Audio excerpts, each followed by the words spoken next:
आइए आज हम पढ़ते हैं कक्षा 10 की हिंदी की पाठ्य पुस्तक क्षितिज भाग 2 से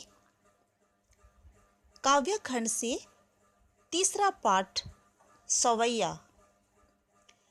सवैया एक छंद है जो ब्रज भाषा में लिखी गई है और इसके कवि हैं देवदत्त द्विवेदी। तो आज हम इसका शब्दार्थ और भावार्थ देखेंगे। पहले हम इन चारों पंक्तियों का शब्दार्थ देखेंगे। पायनी, पायनी का अर्थ है पैरों में। नुपुर, नुपुर का अर्थ है पायल या पाजेब। मंजू का अर्थ है सुंदर। बजय का अर्थ है बजती है। कटी, कमर। किंकिनी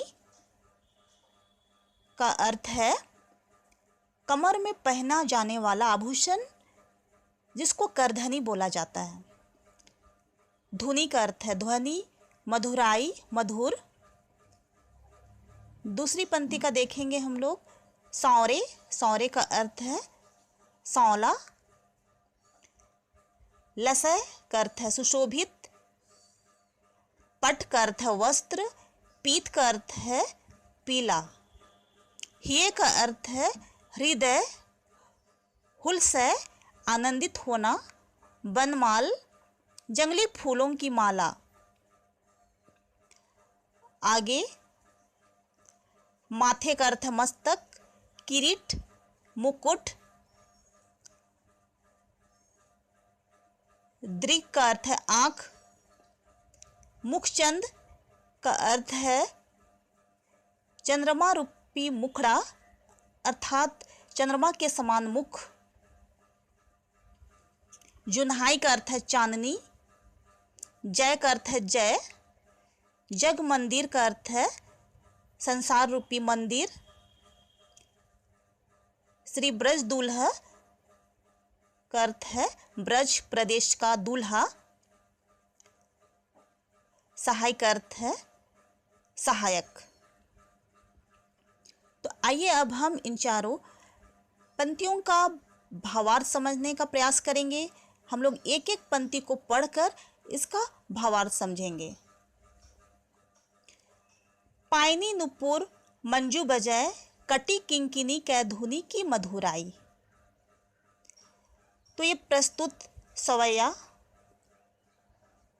अर्थात यह प्रस्तुत छंद है और इस छंद में कवि देव ने कृष्ण के राजसी रूप सौंदर्य का बड़ा ही मनोहर वर्णन किया है और वे कृष्ण को ब्रज के दूल्हे के रूप में बताते हैं।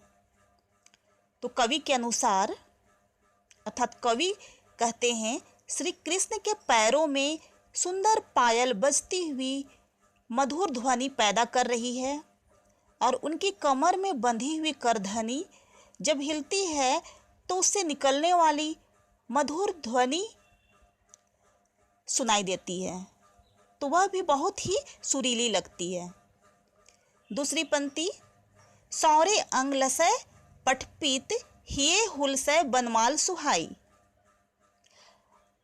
कवि आगे कहते हैं उनके सांवले शरीर पर पीले रंग का वस्त्र अत्यंत शोभायमान है और उनके हृदय पर फूलों की वनमाला शोभित हो रही है। तीसरी पंक्ति। माथे किरीट, बड़े दृग चंचल, मंद हंसी मुखचंद जुन्हाई। उनके माथे पर मुकुट विराजमान है और उनकी बड़ी बड़ी आंखें चंचलता से भरी हुई है। उनका मुख चंद्रमा के समान सुंदर है जिससे मंद मुस्कान चांदनी के समान फैल रही है। आगे।